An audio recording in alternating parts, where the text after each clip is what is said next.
Welcome to our race walking seminar. This is especially to our guests, Luis Saladi from Spain, who's an international race walking judge, and he's on the committee for the World Athletics, himself a race walker, and we've just found out that Chris Callaghan from South Africa is joining us as well.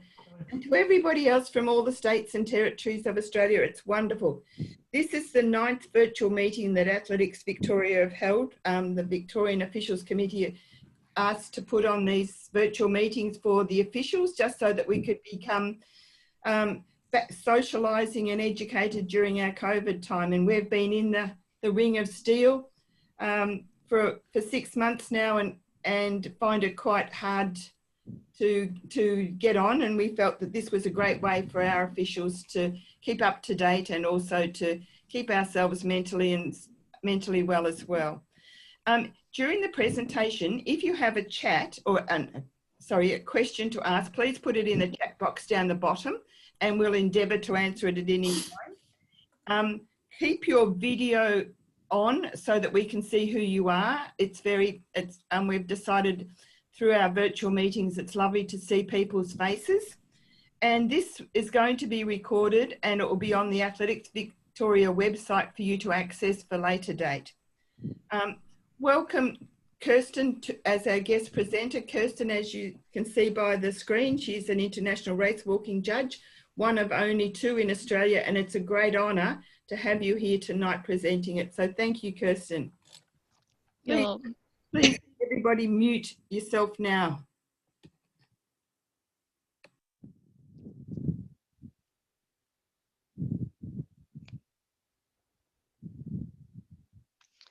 Right to go.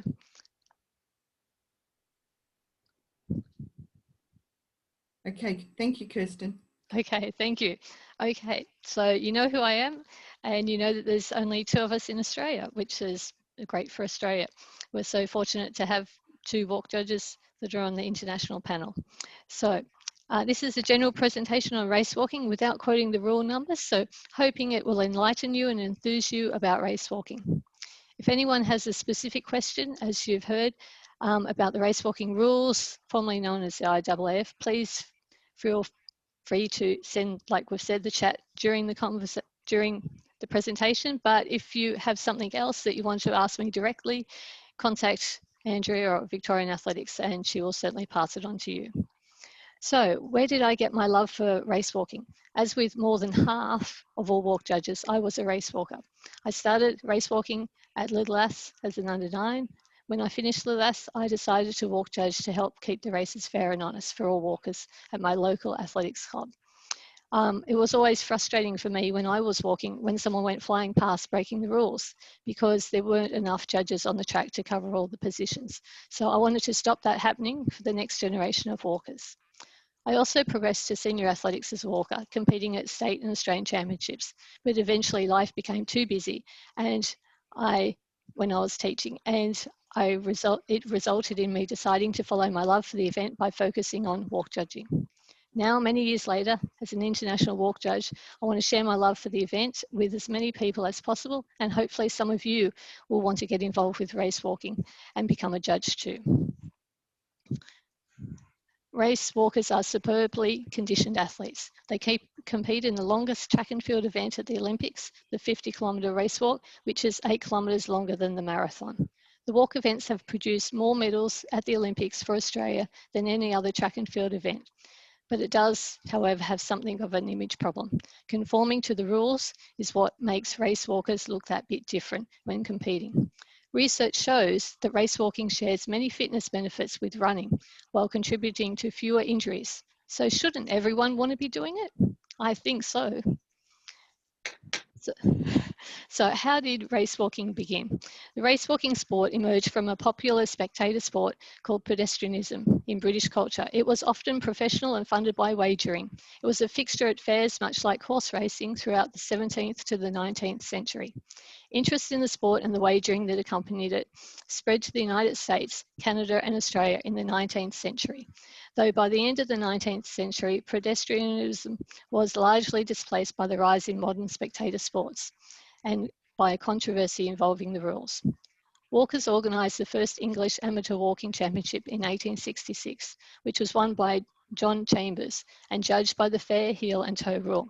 This vague code was the basis for the rules codified at the first championship meeting in 1880 of the Amateur Athletics Association in England. It's been around forever, so it makes me feel rather young. Race walking events have been contested over a variety of distances at the modern Olympics since 1908 in London, when it was an official event for men only and was 3,500 metres. In 1956, the men's 20-kilometre walk became the standard short distance and has continued to this day. But it wasn't until 1992, a much longer time, at the 25th Olympics in Barcelona that race walking for women became an event. It started, and here we see Kerry Saxby on the start line, one of our wonderful walkers. Back then it was a 10-kilometre event, but this was made a 20-kilometre event for the 2000 Olympics and continues to this day. So that's enough about history. Let's talk about the rules. The definition of race walking, we can't get around that. That's what we're all based from. So race walking is progression of steps so taken that the walker makes contact with the ground so that no visible to the human eye loss of contact occurs. The advancing leg must be straightened, i.e. not bent at the knee, from the moment of first contact with the ground until the vertical upright position. This is the one and only rule. There can be no modifications to this rule, whether you're judging little athletes, seniors or masters. It's been known that athletes have tried at some events to be excused from the knee rule as they cannot straighten their knees due to a particular problem, physical problem, and they produce a medical certificate. But experienced chief walk judges would never accept this as an excuse, as it will be to the detriment of other walkers who walk the correct way. Below is an example of perfect technique. As you can see, figure 3, where his foot makes contact with the ground. And you can also see the leg straightened, being straightened, not bent at the knee. In figure 4, until the leg is in the vertical upright position. And then as we know, it can then be bent. It would be great if everyone's walked this way. I certainly wish it was that way. Now we will see race walking in action. Look at how the front foot makes contact with the ground before the rear foot has left the ground. And look at that lovely straight leg on first contact with the ground. If everyone walked like this, we walk judges would be out of a job. Anyhow. Judging observations. Now looking at figure 1 through here, for loss of contact. I consider this requires more practice to judge, as it can only be seen at one point in a stride, at position D, as this is when the front foot has not yet left the ground, not yet reached the ground, but the rear foot has already left the ground. Figure 2, for bent knees, with a lot of walker is more obvious, as it can happen at various stages of a stride, seen in position A, B and C, E and H, where the leg must be straightened for the moment, from the moment of first contact with the ground until the vertical upright position, which it obviously isn't here.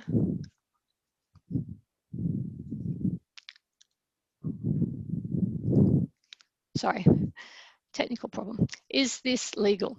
A question I've been asked countless times. It is obvious in these photos that there is loss of contact, but all judging is by the human eye, without the use of any technical aids. You just ask yourself how many photos you think were taken before this photo was found showing the athlete's feet off the ground. The photo is only possible due to improvements in technology, as our eyes are not that quick. How often have you heard the phrase, the hand is quicker than the eye, when a magician is asked, how did you do that? Our eyes are not as fast as the camera, so we don't see everything that happens.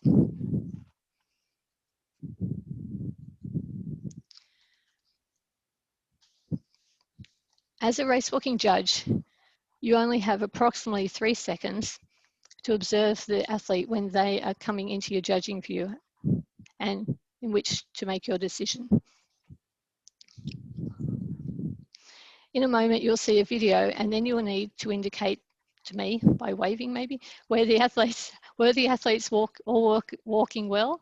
Was there a possibility of loss of contact or bent knee? Definitely loss of contact or bent knee. Whoops. or loss of contact of, sorry, definitely loss of contact or bent knee. So what will your decision be? Let's get that right. Okay, here we go, video.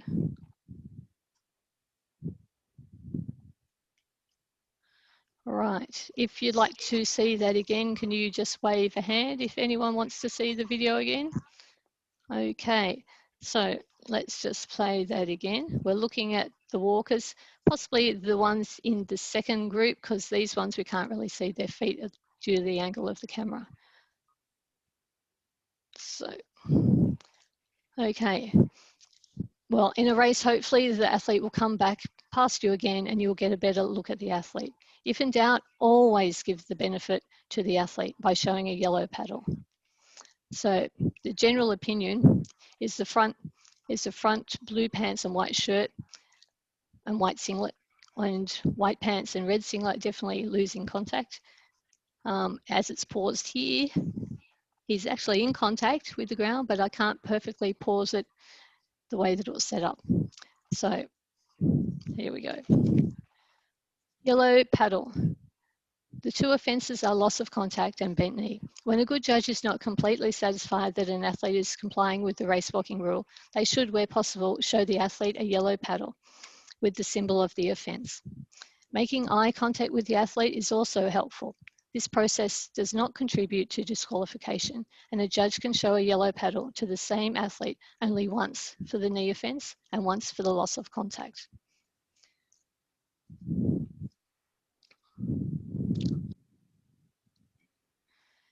Here are some good judges showing the athletes the yellow paddle, as this visual notification allows the athlete time to correct the offence they are in danger of breaking before they get to the next judge. The offence is shown on the paddle. This one is, if you can see, it is a loss of contact, and we can see the knee one down there. Walk judge's record card. Once the judge has clearly shown a yellow paddle to an athlete, they must record that yellow paddle notification on their walk judge's record card using the European 7. As you can see, this helps to reduce the potential confusion with the numbers of 1 and 7 in particular. Right, and they also record the time in 24-hour clock time. The judge immediately records the athlete's bib number, the infringement, knees or loss of contact, the time the infringement occurred, and ticks the box to signify that the athlete has been notified. Then they quickly go back to watching the next lot of athletes. After the competition, each judge advises the chief judge of all yellow paddles by handing in the walk judge's record card. But there's other information that goes on that, as you can see, and as you're aware of as well. Right, here is a judge ready to observe athletes coming past him. He's also remembering to check his record card so that he does not give a second yellow paddle to an athlete for the same offence as previously given. Red card. If a judge observes that an athlete is failing to comply with the race walking rule by exhibiting a visual loss of contact or bent knee, the judge shall fill out the red card. Accuracy is essential. This card is sent immediately to the chief judge or recorder. The red card details are also recorded on the walk judge's record card, as previously mentioned. Interesting to note is the fact that the red card doesn't have to be red. It just needs to say red card on it, as you might have seen some of the examples, especially the Athletics Australia one. Disqualification. I'm sure people will remember this athlete being disqualified at the Commonwealth Games. Before this happened, 3 red cards from 3 separate judges were sent to the chief walk judge in respect of this athlete. And then in this case, the chief judge indicated the disqualification to the athlete by showing the red paddle. In track races, an athlete who is disqualified shall immediately leave the track. And in road races, the athlete shall immediately leave the course and remove the distinguishing bibs. But note, the failure to give notification to an athlete during an event shall not result in the reinstatement of a disqualified athlete. as the disqualification can be given as soon as practical after the athlete has finished.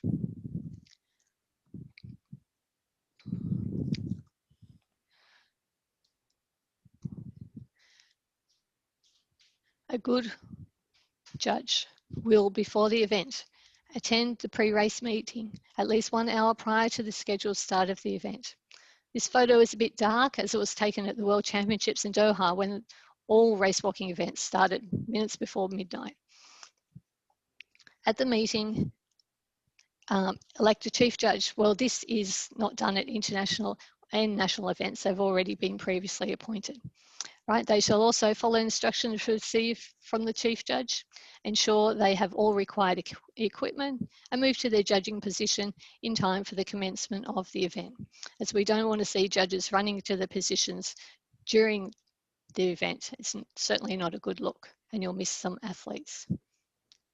During the race, a good judge will act in an individual capacity, and their judgment shall be based on observations made by the human eye. No camera use or technology. Looking at this photo is how you can see how photographers can get the photo of the walkers off the ground with their continuous shots. Right, a good walk judge during the race will not communicate with other judges. They will also be fair and consistent. They will show the yellow paddle to an athlete in danger of breaking the rules.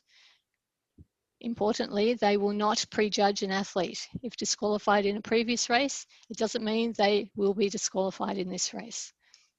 They will not let the athlete know they've just been given a red card. Your body language is very important in this situation.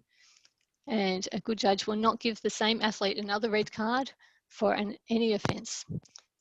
They will issue a red card as an athlete is breaking the rule, record the red cards, as we've said previously, on the walk judge's record card quickly and accurately, give the red card to the red card collector, and not leave their judging position until the end of the race. Nor will a good judge pose for a photo.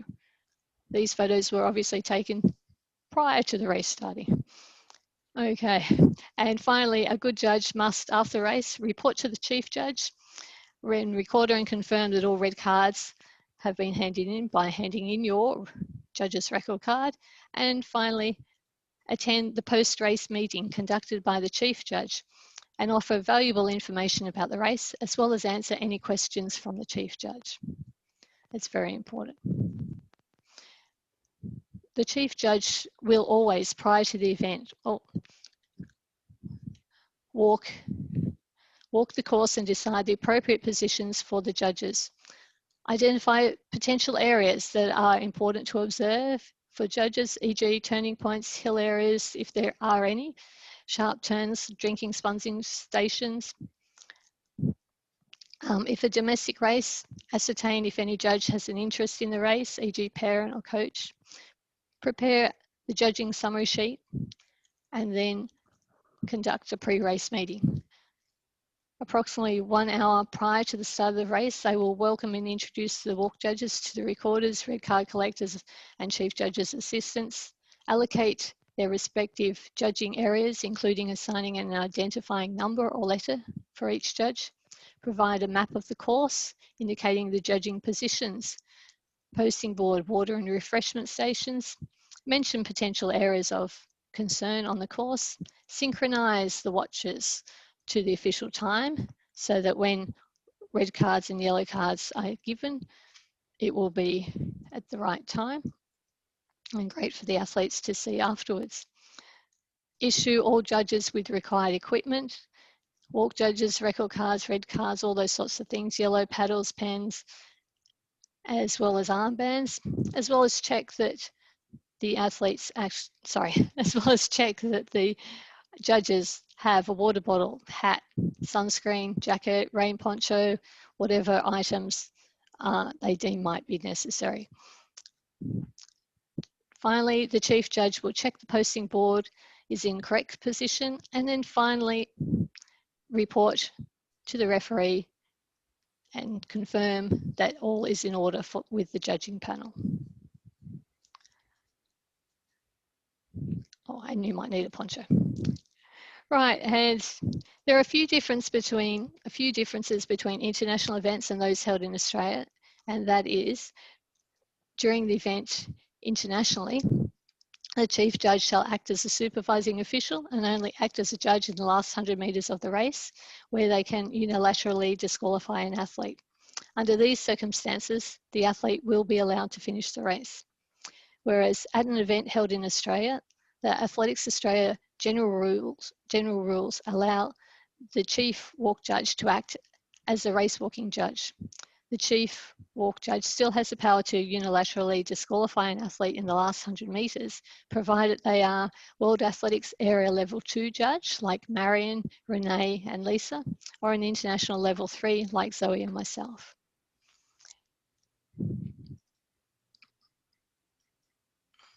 Here is a chief judge on his way to disqualify an athlete. And here is also the marking that they'll put on the ground to indicate the last 100 metres.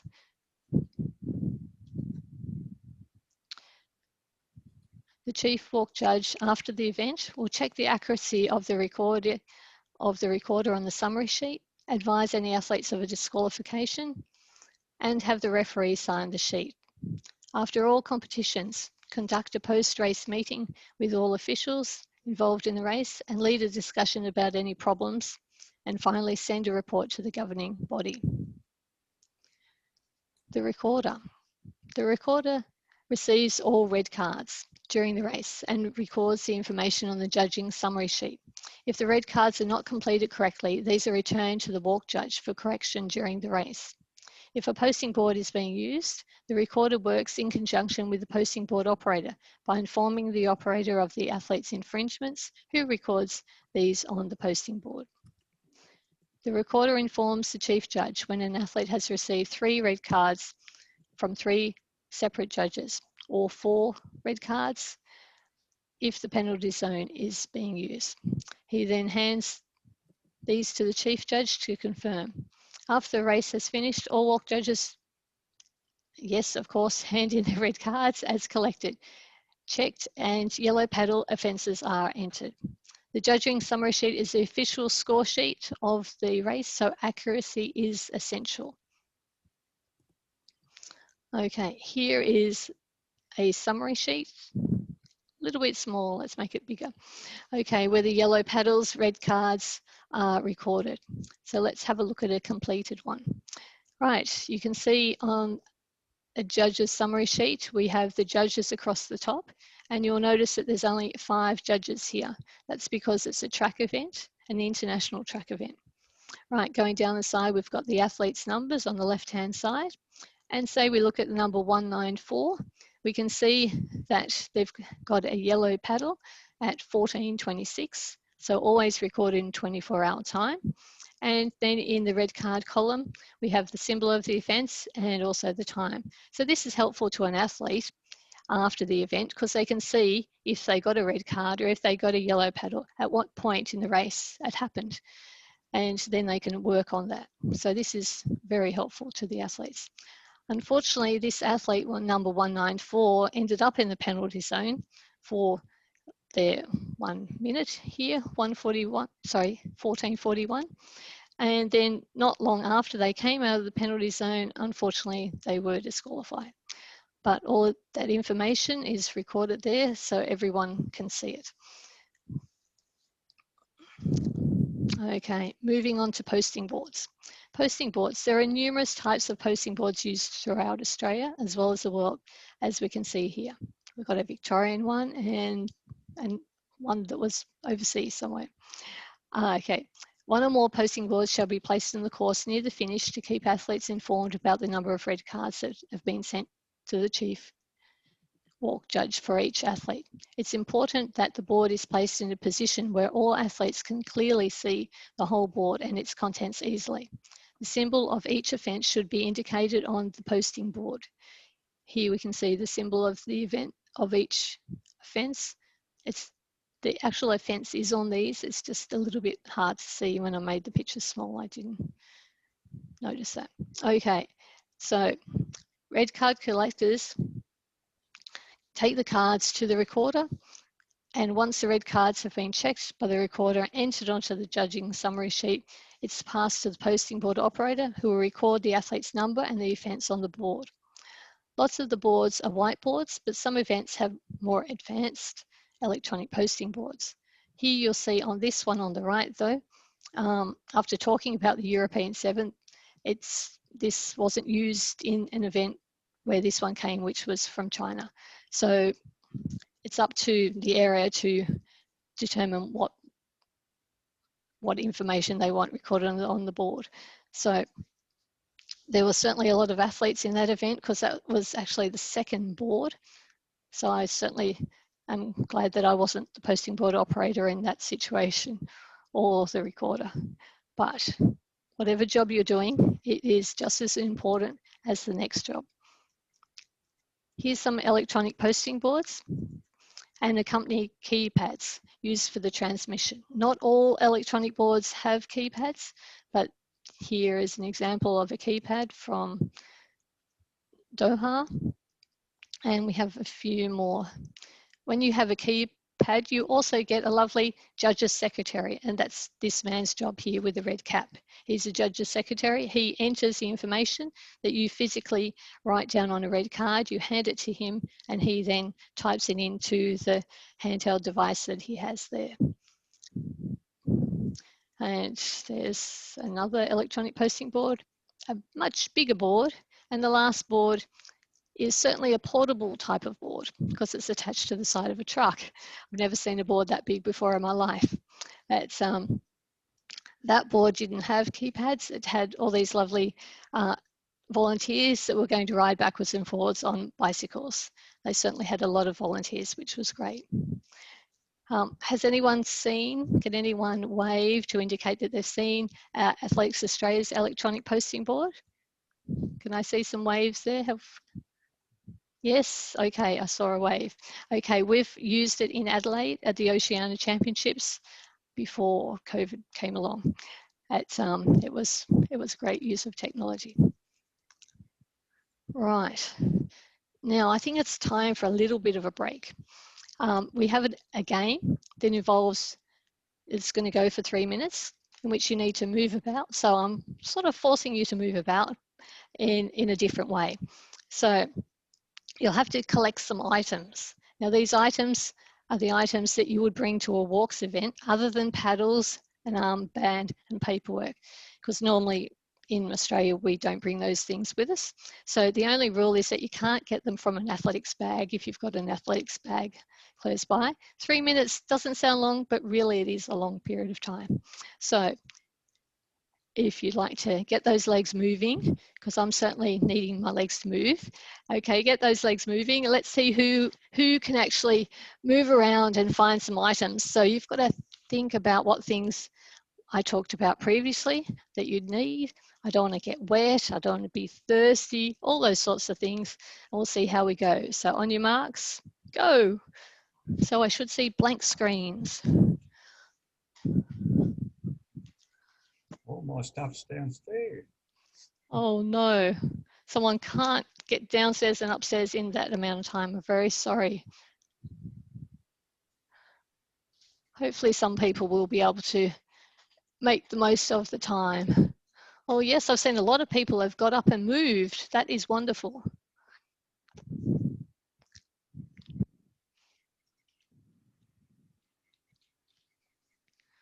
Okay, lots of people are moving.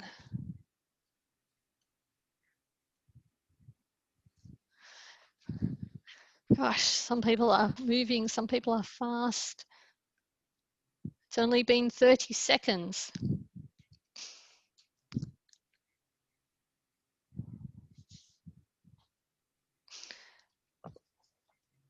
Three minutes is certainly a long time when you're sitting here watching the clock tick, tick, tick, tock. I'm sure those people running around to seeing if they can find items will be thinking the time is evaporating before their eyes. We've gone for a minute so far. We've had 1 minute and we're going for 3 minutes. So take your time. It seems longer than you think.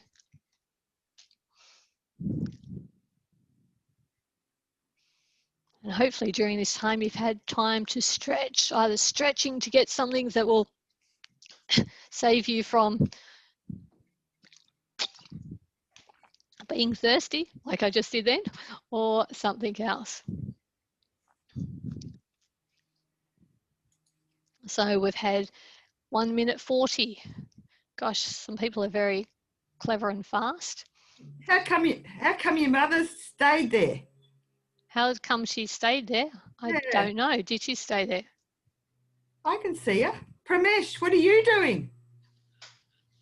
Come on, man, get up. Goodness me, he must have all the items that he needs. We have only been going for 2 minutes. Gosh.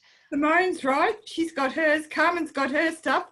Glass of wine. That's fabulous. Race walkers love wine. Oops. Carmen, we want you on our paddle. Oh, goodness me. You think it's organised, Kathleen? Wow. Lots of people are very, very organised and very quick. I thought this was going to take a much longer period of time. Jane Bicknell's brought in the stormtroopers. Oh my gosh. Goodness me. I even found a poncho. Look at that. Good on you.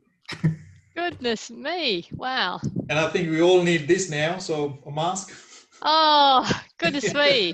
Oh, that's good. I like that one. You're thinking on your feet. Well done. Excellent. Okay, well, it is now 3 minutes. So ding, ding, ding, ding, ding to those people that can hear me but aren't sitting back in their seat. I think nearly everyone's back to their seat now. So having had time to stretch, I wouldn't say relax in that period of time. So it was a fast moving time. So let's see. So I can now see lots of people's screens. So let's do this. Do it this way. So I'll call out the item and then you can hold it up so we can see what you've got. So does anyone have a pen or a pencil? Yep. Yeah. Excellent. Hold it up. Oh, very good. Lovely, Chris. Okay, let's have a look down for the next item. A watch. A watch. That was hopefully an easy one. Yes, I can see lots of people showing me their watch. Thank you. Thank you, Lorraine. Thank you. Oh, did I say Jenny Lingley's? Yes, I saw yours. And thank you, Lynn. Okay, let's move on to the next item. The next item we're looking for on my list is a water bottle. Who's got a water bottle? Can we see Carmen's water bottle? Yes, Brenda's water bottle. Excellent. Heather's water bottle and Cliff's. Oh, Cliff, that's not a water bottle. Oh, thank you. That's a much better water bottle. Okay, rightio. The next item we're looking for is a hat.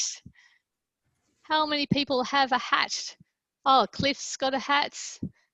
Carmen's got a hat. Christopher's got a hat.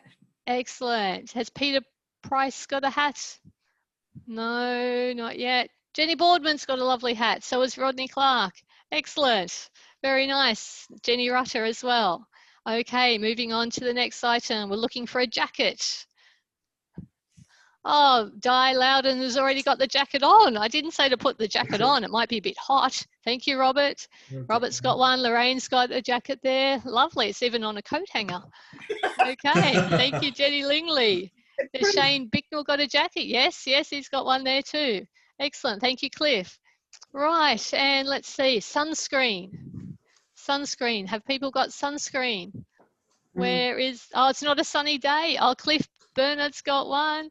And let's see, Jenny Rutter, Jenny Lingley, Kathleen, Lorraine, Robert, well done. Okay, and a rain poncho.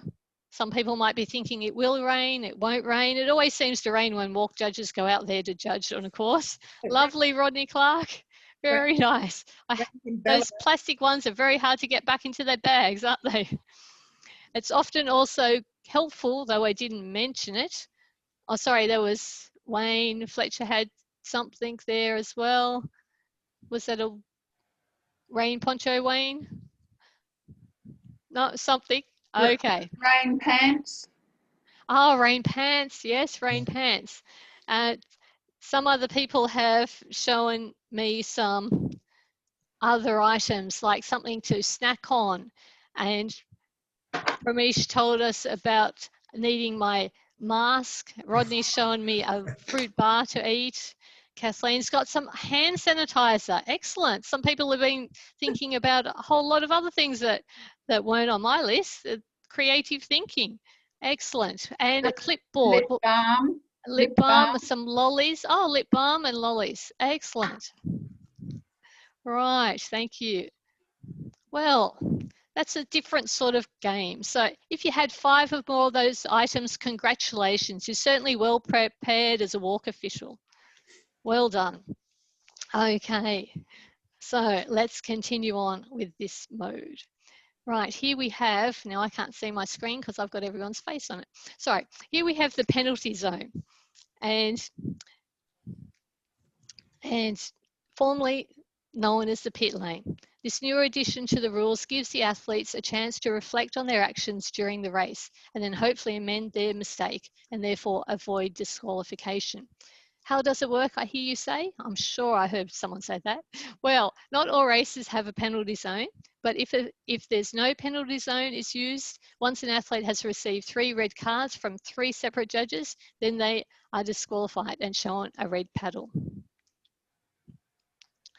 But if the penalty zone is in operation, once an athlete receives 3 red cards from 3 different judges, the athlete will be directed to the penalty zone.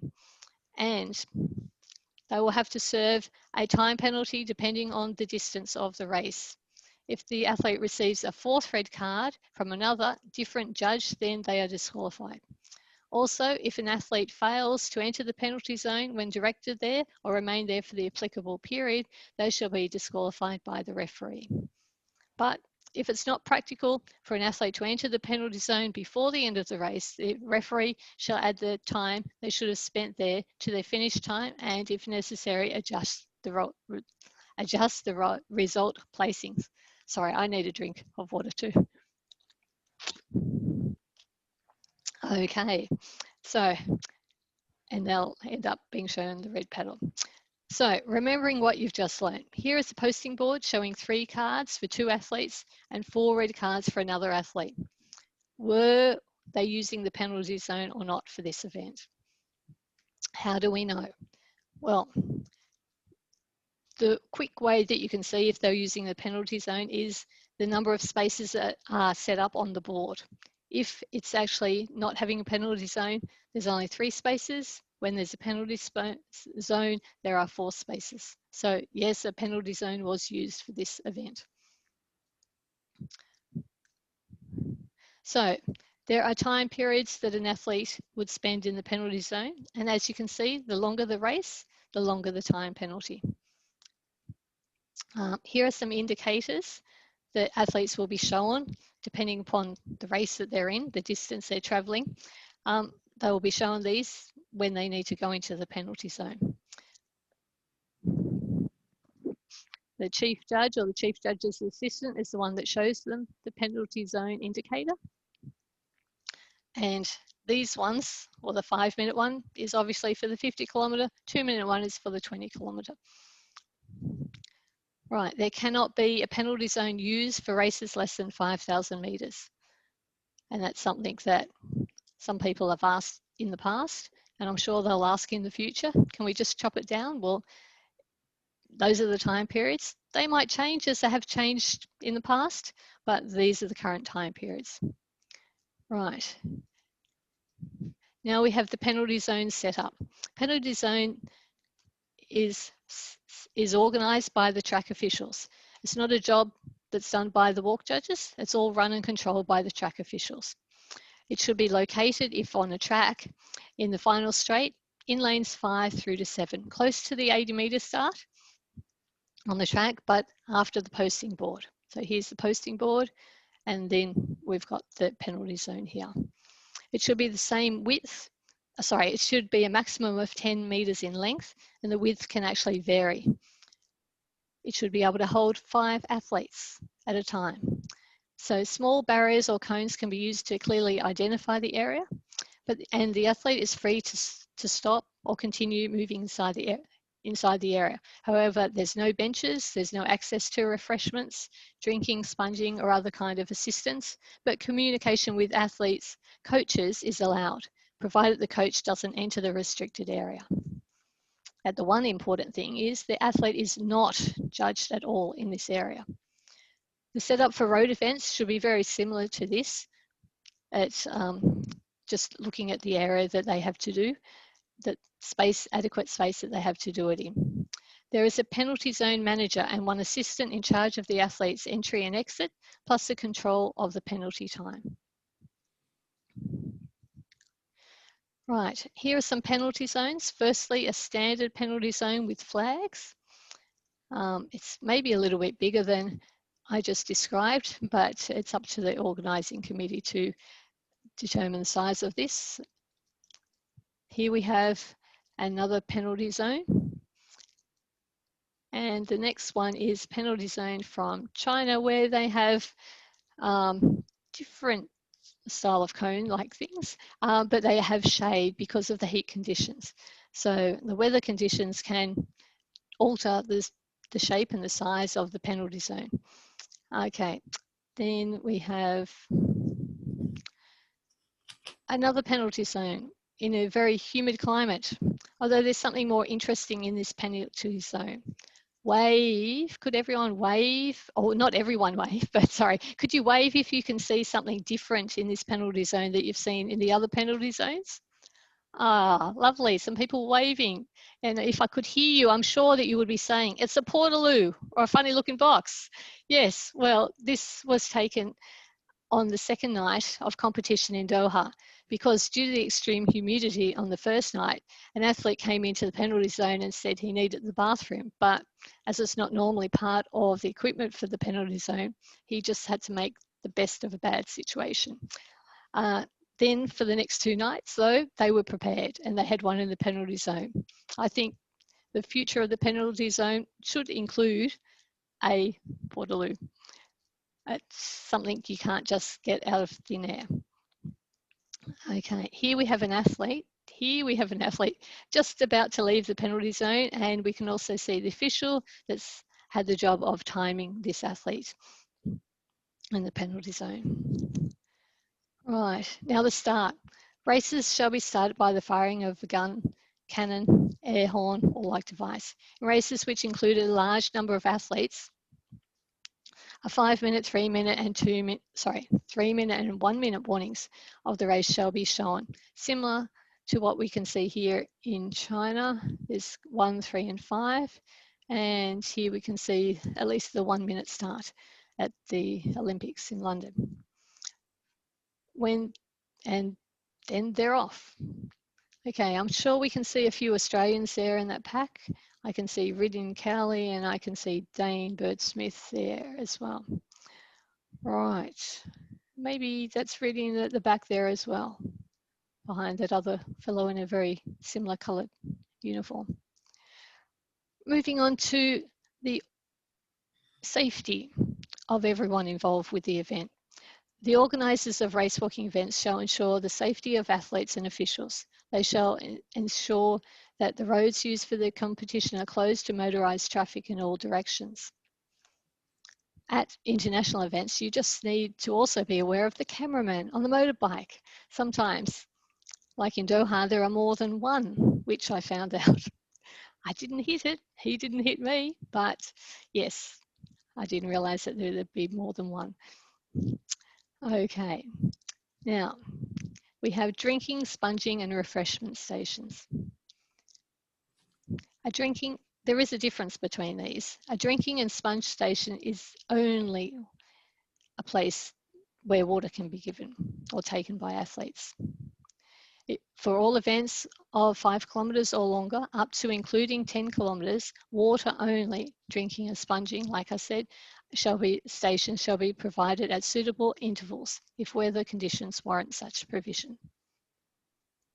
A refreshment station can mean energy drinks, soup, fruit, etc. And these are normally for individual athletes.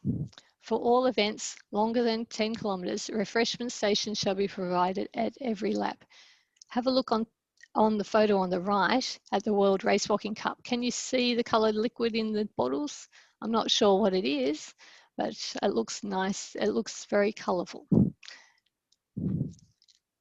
Right, now we have another photo of some people getting set up for the team's championships.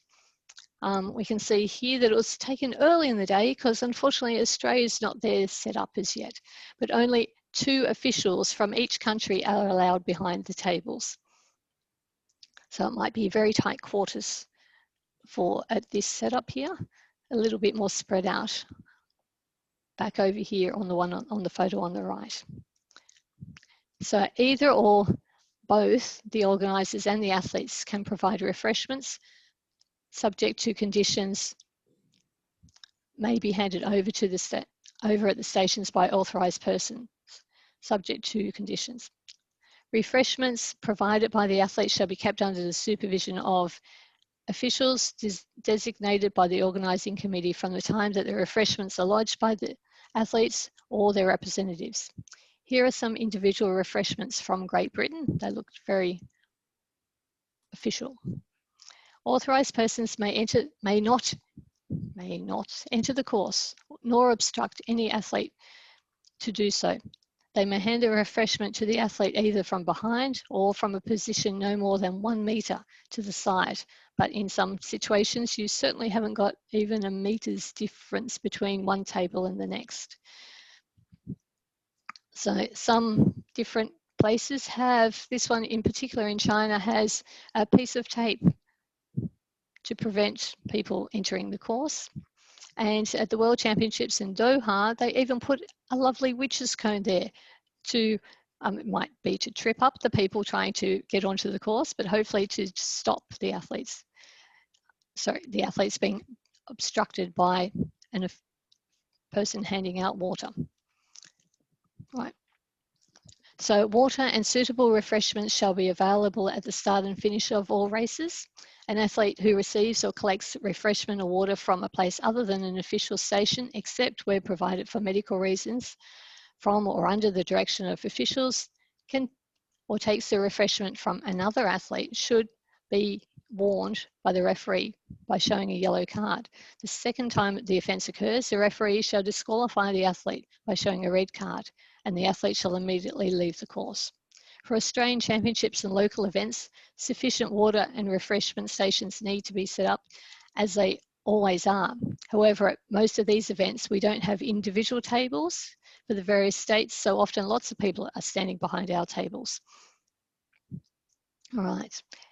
Often it gets a little bit hot, and so we have the benefit of mist stations. Here are some slightly different mist stations, from the very basic to the more impressive looking ones. And that's the most impressive one I've seen. It was in London in 2012. But I thought that one was impressive until I was in China and I saw this zoomillion with the water coming out of the red cone at the back. I certainly wouldn't want to be too close to that if they accidentally put it onto high speed, but it would certainly make me cool.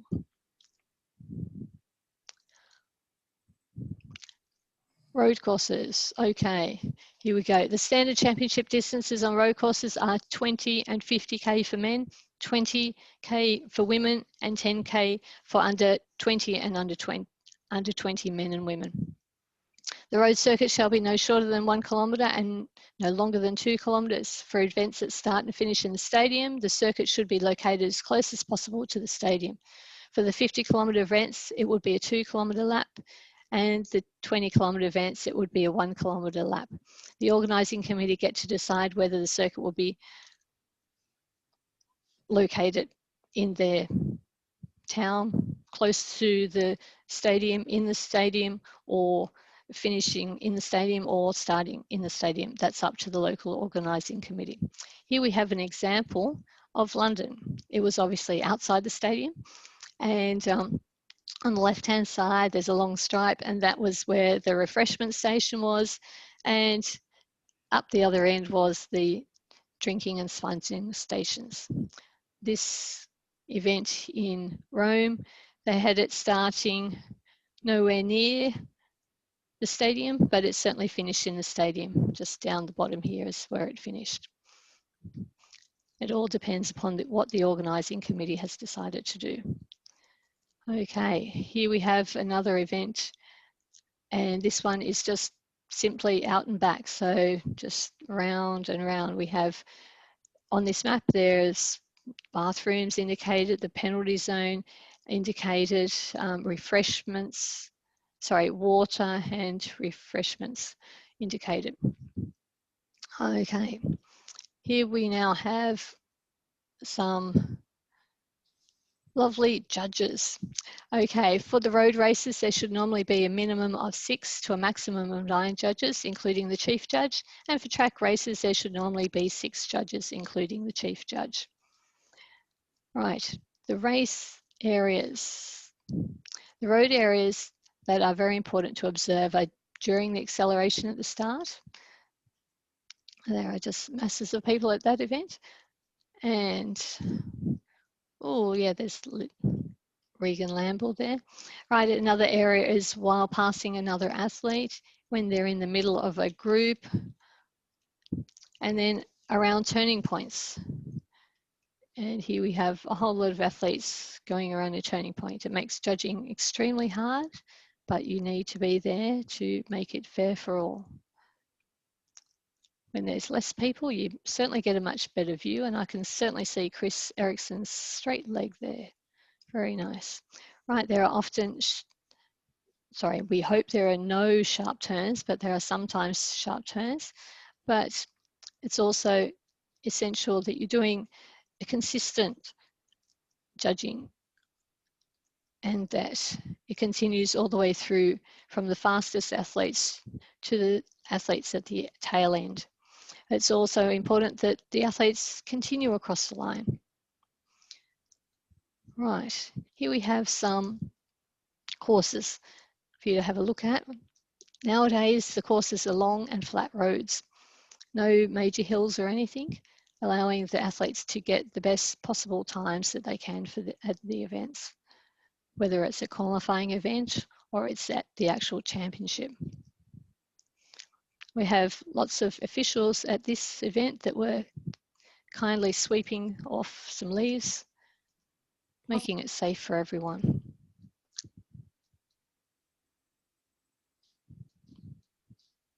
Officials are required for a race walking event, many more than people would expect. This is just, hopefully it's a comprehensive list of everyone that's required, but I'm sure there's always some name, some person's job that ends up getting missed.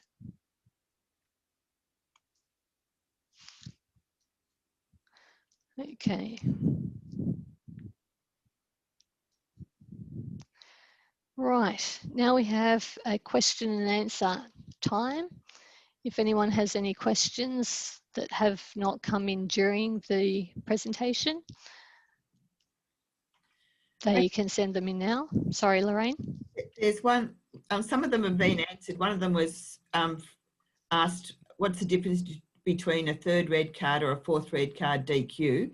And that's been answered, but I want your opinion just to make sure it's correct. What's the difference between 3 red cards and a 4 red cards for a DQ? Yeah, well, exactly like you said. So when the penalty zone is being used, it's 4 red cards equals disqualification. And when there's no penalty zone being used, yes, it's back to the normal 3 red cards. So it depends on the organising committee if they choose to have a penalty zone or not. And if they do, well, then it's 4 red cards. The next question is, how do you manage to be fully consistent, since you can miss a walker infringements while recording a yellow paddle or writing a red card for another athlete? Okay, well, over a long period of time, I've become very good at writing without looking at what I'm writing. Sometimes I turn the piece of paper over and I'm writing when I can see there's a big group of athletes coming towards me. I turn the piece of paper over, I write it without looking, and then 75% of the time, the information is either still in the head or it's very easy to see what it is. Then at a later stage, when there's no athletes coming, I'll turn it back over and record those details onto the sheet properly. Yeah, well, I've done that the same also. You've got to do that. Yes, yes, you've got to work out a way to be able to record the information, but not take your eyes off the walkers. That's very essential. Next question. What are your hints on judging older athletes with very short strides, or gammy knees, I'd call them as well? Okay, so hints for doing that. Yep. Okay, well, obviously looking closely at their legs, but sometimes, I know it sounds a little bit strange, but sometimes I take 1 or 2 steps further backwards, so you can look at, you're not just focusing on the actual knee, you're looking at the whole leg, but further back than you normally would. And it's amazing just what the 1 or 2 steps backwards does. It might make it harder for you to get in to show the paddle, but if they are an older athlete, that means that they're going a bit slower, so you can still get there with the yellow paddle. Next question. What sort of places would you not place a judge if you're the chief judge? What sort of places would you not place a judge for an out-of-stadium event? Places I would not place a judge. Like at the bottom of a slope. Would you put a judge at the bottom of a slope? Well, hopefully the slope wouldn't be too much, because these days they're designing courses that are good for athletes, but you need to make sure that athletes are not taking advantage of the fact that they are going down a slope. So I would put someone on the hill towards the bottom, but not at the very bottom, but they would be advised in the pre-race meeting that if they did see people taking advantage of it, to move further down to the bottom of the hill. It's always a frustration when at the end of the race, in the post-race meeting, someone says, oh yeah, that athlete, 24 ran around the hat, 3 times. And I went, oh my gosh, okay, so you've given them a red once, and maybe they're aware of the fact that you gave them a red, or just the fact they took advantage of the fact, well, there's only 1 judge there, I can only get 1 red. And they've certainly taken advantage of it in that sort of situation. So what other places wouldn't I place a judge? I can tell you a list of places I would place a judge. Near a refreshment station, often athletes consider that it's their job to get in and get their water, their refreshment as however they can, and often forget about the rules. But for other places, I think the courses that the organisers choose these days have been fairly well checked out, and there's not that many places that wouldn't really be a spot to not put a judge. Hey. So, Ralph said judging a very sharp bend or turnaround, but it's up to the athletes to slow down for that. yes, certainly. My next question is, in a 50K walk, should judges be rotated? Should they be allowed to sit? And should there be an extra judge so that they can have toilet stops? Because 4 hours, sometimes 5 hours is a long time for a judge to be out in the course. I certainly agree with that in one sense. You've got to think about the time that you are actually out on the course. In Doha, when I was out on the course, we were told that there's some portaloos there if you needed to use the portaloo, but they were the same portaloos that the athletes were going to be using. So number one, I wasn't going to be leaving my spot anyhow, but if in desperate need, I wouldn't want to go into a portaloo that an athlete could potentially come along and be knocking on the door to get in to use the portaloo because an official's decided that they needed to use the bathroom. It's one of those, I suppose, events where not only do the athletes need to be able to hold on for a long while, but the officials need to be able to hold on too. It's hard when it's a humid climate and you need to be taking on water as an official, but it's a challenge. I'll certainly say it's a challenge, and it would be, and we have done it in certain events, have the red card collector go around and you notify the red card collector if there is a problem, and if there's a problem, it would go back to the recorder or the chief judge if they weren't judging in that situation, and to bring that other person out to replace them. But that would mean that you'd have to be one less judge on the course initially to have that flexibility, because you can't really put a different judge out, an additional judge out on the course, because that would make, well, it would give you too many judges out on the course. So sometimes a course is easily viewable. Other courses have lots of twists and turns that make it harder, and so you need your total complement of judges out to start with. So there's a few considerations. So I wouldn't say there's any right way or wrong way to go about that. Okay, there's one from Chris from South Africa. He said, in Doha, the leading athlete took a break and walked around freely with bent knees for a while on the track. Should have been given a yellow paddle. I reckon he should have been given the red. What do you think? The leading athlete took a break and walked around with bent knees for a while. Okay, I'm not sure exactly where that happened on the course, but Chris, sorry, Lorraine. And we're going to get Chris to unmute. Can you, if you were there, Chris, can you explain what happened so Kirsten can answer your question, please? No, I wasn't there, but if you have a look at the video, you will see that he actually stops at the water station. He takes a drink. He walks around up and down for probably 20 seconds, 30 seconds, just casually walking, and then he starts again. Now, in my view, as a beginner judge, really, even though he was clearly not in the competition in a sense in that time, I don't think it's fair that he could relax his legs and walk around naturally with bent knee for that period with the judges just totally ignoring him. There were judges there.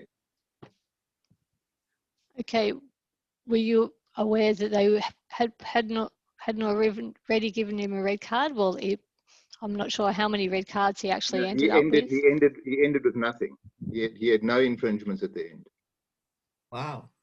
Okay, well, that was missed. Yeah, you certainly should have got a yellow paddle for, I suppose, because he wasn't gaining an advantage in that situation of speed, but he was gaining an advantage in the fact that he wasn't having to straighten his leg.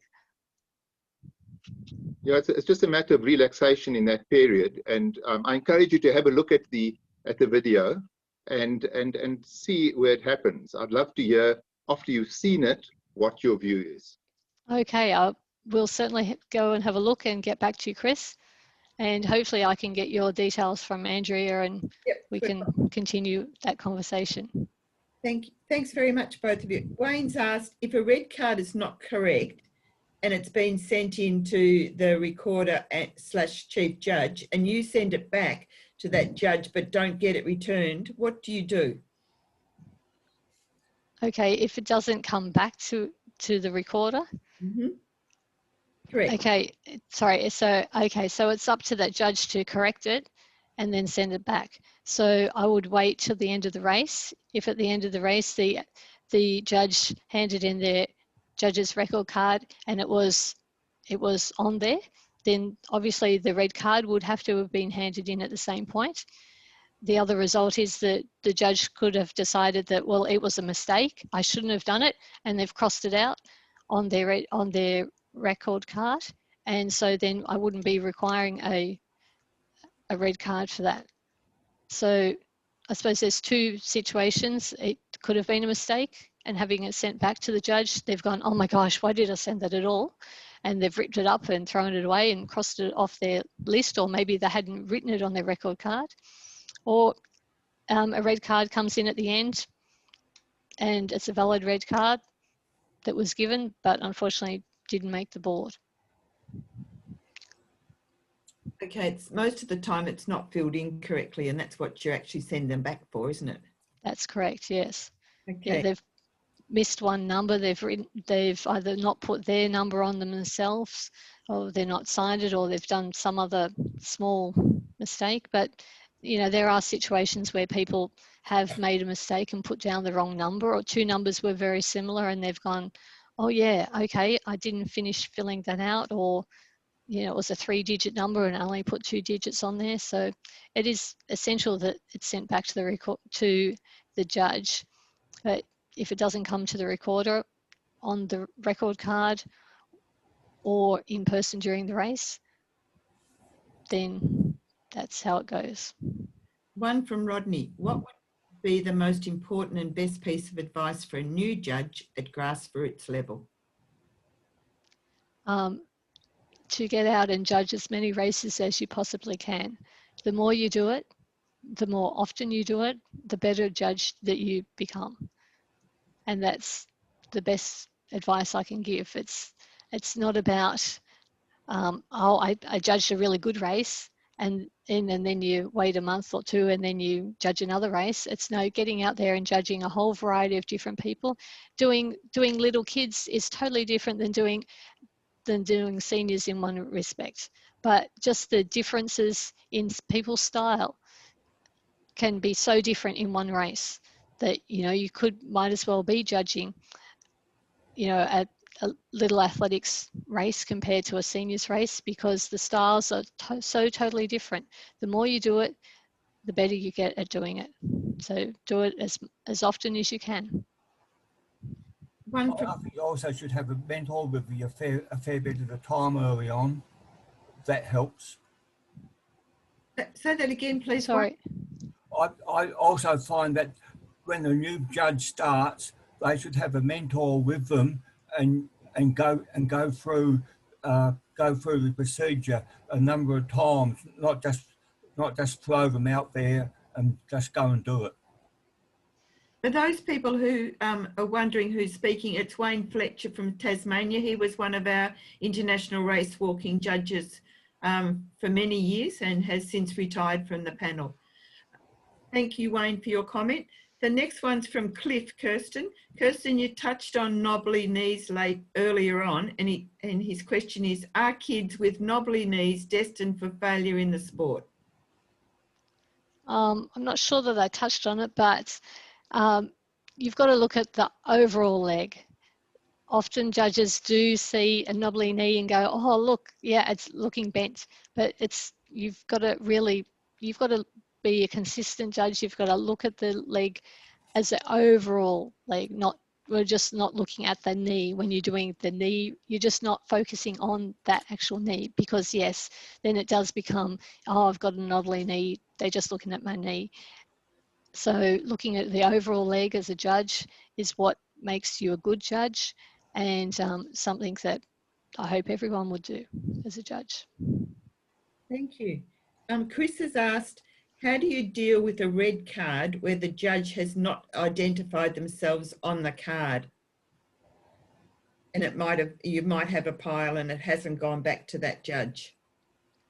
Right. Well, unfortunately, if there wasn't any way to be able to get the red card collector, well, you should be able to get the red card collector, unfortunately, to go to each judge, and hopefully that would be during the actual event to check whose red card it was.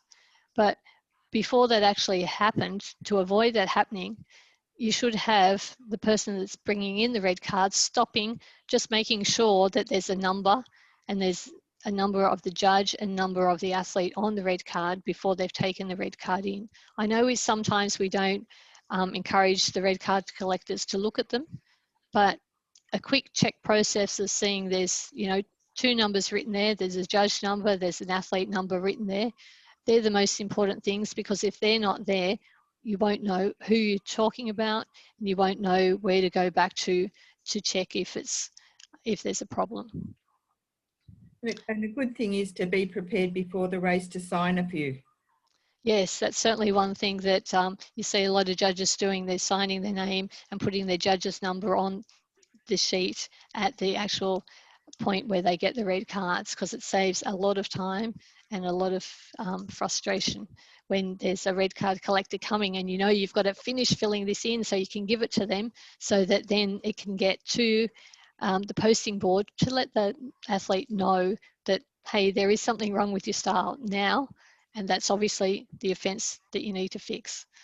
That's, you know, the use of the posting board is for the athlete's benefit, and if you can't get the red cards in quick enough to benefit the athlete, what's the point of doing it other than penalising the athlete at the end or during the race and, you know, resulting in them being disqualified? Thank you. Kirsten, can you explain to people, you've got to the top of the tree in race walking, as Wayne has done before you and Zoe now. Can you explain to the people who may have that sort of dream, how you went about your process? You said you started as a walker and then you decided to be a judge. How did you go from just being a judge to where you are now?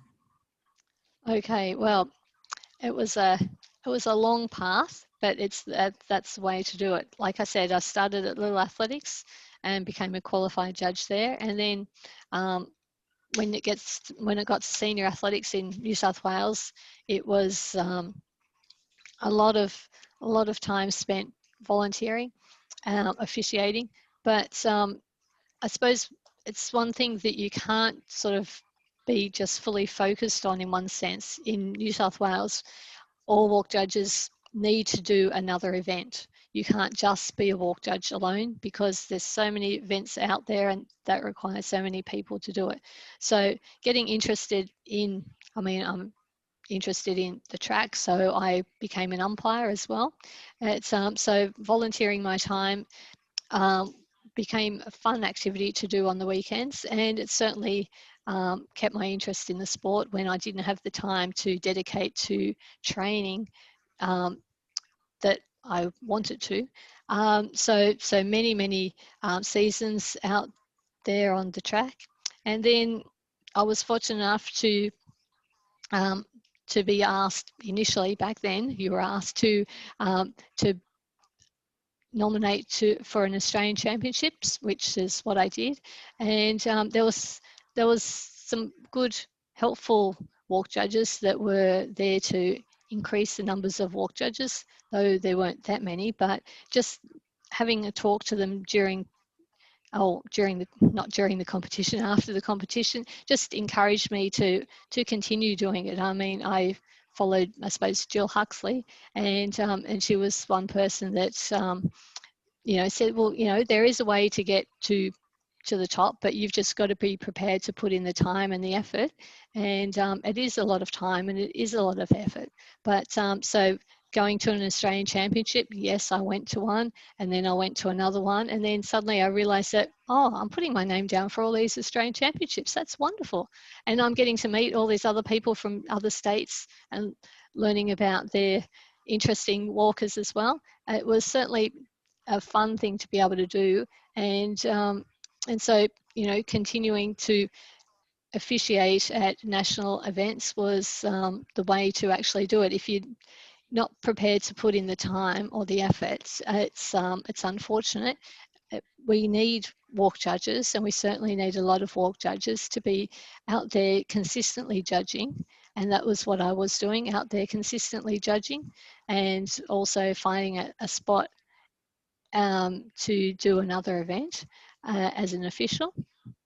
So over that period of time, it was noticed that I was there often, doing a lot of judging, doing a good job at judging, and then I was invited to go to the area level judges examination, and that was in Melbourne, and from that panel, or I mean, there was a group of people that sat the exam, and they selected a panel of judges from there. I continued judging as I would, and made sure that I actually attended not just the Australian Championships in my own state, but in other states, and other states where you think there might have been less people that were going to, was the more important ones to be able to go to make walks fair and consistent. I mean, that's what I've been on about the whole time. I was so annoyed when I was a walker with people running past me, breaking the rules. It just was so frustrating, and I thought, this isn't the way for an athlete to feel. you need the race to be fair. You need the athletes to know that there are people out there that are keeping it fair for them, and they do appreciate it. So yeah, so I continued there. I went, and that's the area level panel is a panel that's selected every 4 years. I continued officiating and judging, and then I was invited to sit the exam again and made it onto the panel again. And from that, then 2 people from Australia were selected to go to London to sit the IAAF, well, World Athletics now exam. And from those people, they selected a panel. So there was maybe 50 or 60 that, oh yeah, it was around about 60 that sat the exam the first time I went, and in 2014. And from that, they chose the top 25. So you did a verbal exam, an oral exam, and a written exam over 2 days in London. And then a few months later, they let you know if you made it onto the panel or not. And that was a great surprise the first time that I went, that I actually made it onto the panel. And it was a great privilege, as far as I'm concerned, to have been selected to go and sit the exam, and let alone to make it on the panel. I was certainly very pleased with myself, and I've continued to hopefully promote race walking even more than I was before. And that's what race walking judges are out there to do, make our event better and better. I'm not sure what we can do about some of the crazy things that end up on television shows and stuff that are out of our control, but promoting race walking is certainly something that I've been very privileged to be able to do, and I just love what I do. That's lovely. Thank you very much. Does anybody else have any more questions? We're very fortunate. Brian, can I say another thing? Yeah, yes, Wayne. When you're giving the yellow, make sure that the athlete can actually see it. When in the photograph that Kirsten put up, with the Chinese fellow just had his yellow baton up in the air, not across to where the athlete was. So it's important you try and get your baton across to the front of the athlete, even if you've got to put your arm across another athlete to get to the athlete you want, who's on the inside of the bend. So it's important that the athlete really knows who's got the yellow bend, yellow card. But also another thing is you say that you check your card, check your sheet to see if you haven't issued a yellow to somebody. But when there's a group of athletes coming, you're really not looking at sometimes the number, you're looking at the person's leg or feet. And sometimes you probably have accidentally given a person a second yellow. But the thing is, it's one of those things when you've got a group of athletes coming, you're not looking at the number of the athlete, you're looking at their mode. So sometimes some things that does happen. And another thing is, like, you like if you're chief judge, where the athletes should go. But I was at one event, I think it was in Turin, where I was positioned to be a judge. But in that area, there was no fixed area for SECO for you to have your secretary to record your cards. I think there's a 200-meter area where I was judging, where my secretary had to go to put my card in. So sometimes it's although you as the chief judge like to know where things are, sometimes you get tied up with the organisation of groups like SECO or everybody else. Depends if you've got a hands-free or a hard line recorder. In Australia, we've got a pen and paper and a man or a person on a bike or a runner. So sometimes we're not that fortunate. Oh yeah, I'm just trying to give you some experiences of what has happened out there on the international scene, because what happens out there and what happens at home is, things are quite different, and home we're trying to be more friendly and get things, to help everybody. Out there sometimes it's a little bit, Thanks, Wayne. Does anybody else have any comments or questions they'd like to go? But because I know that we've got two past, I'll call them past area judges in Di Loudon and Heather Mitchell on with us as well. So Athletics Australia, or the Australian community, Chris, for your information, has got very prestigious race walking community. So the people on tonight are very committed people to the race walking community of Australia. I'm going back to like Kirsten, the starting off.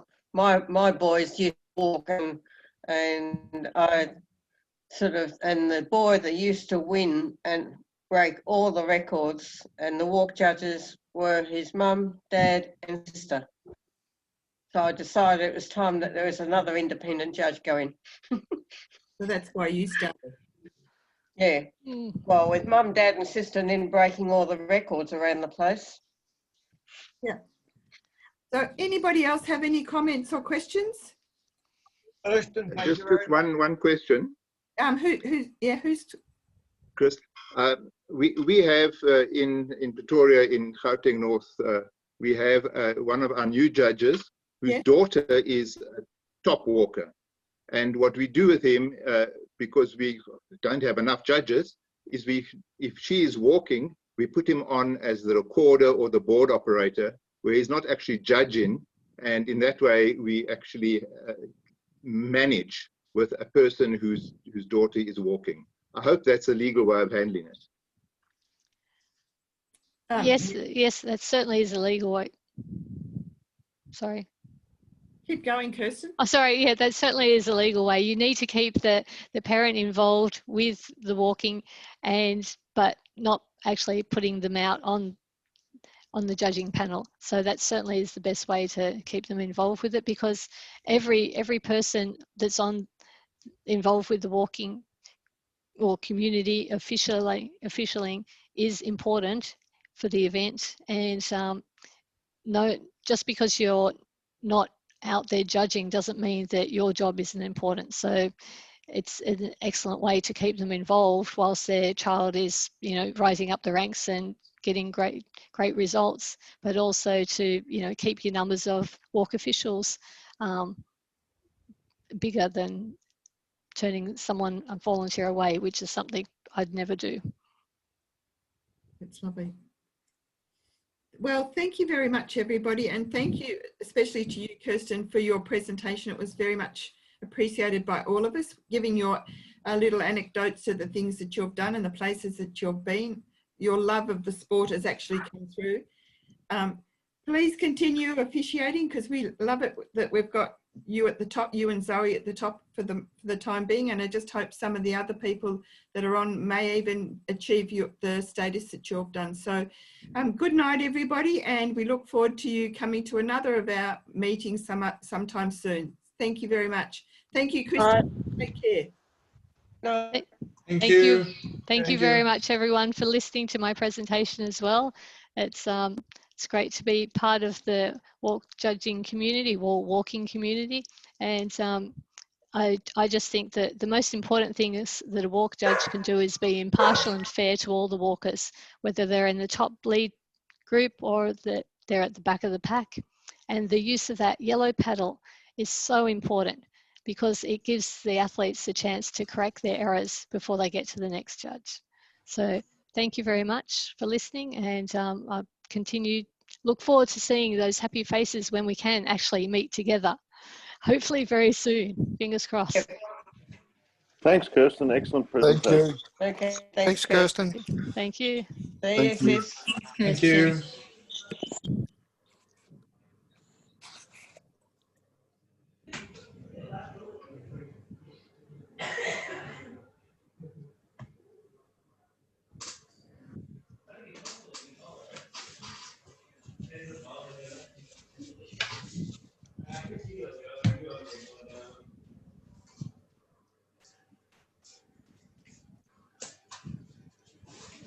Oh,